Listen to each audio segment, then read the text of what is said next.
Everything that glitters, huh? Okay. You guys really liked the one I reviewed called Falling in Love Again with Erica something. Erica Hubbard, I guess, is her name. This one is all about this woman named Veronica who. Sorry, no. Victoria, she has a very successful husband, a daughter, and she finds out that her husband has been unfaithful and that he runs a shady business. So she gets the attention of this younger guy, and you know what's going to happen. There's going to be blackmail, and he has more. The young man has more on his mind than just a one night stand, just sex. He's obsessed with her now, which doesn't come into place until the last act. This is a very poor film. The only thing I can say is that it is shot pretty well, it's shot competently, and it is written very well. Like the dialogue. But the. No, sorry, it's acted very well.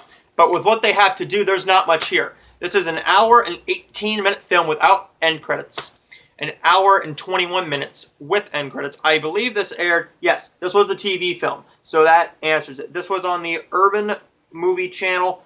I don't know if we get that on Spectrum. We may get that.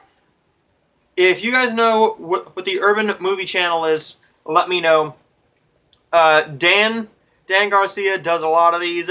They all feel the same. They're all pretty poor TV films because they're over dramatic.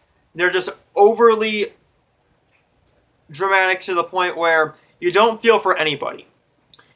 And the story starts to make no sense because they have a relationship together once or twice, and now he's all of a sudden obsessed with her. That's why these movies don't work out too well. There's only a couple times that works, like Fatal Attraction and a couple other ones. Those do work.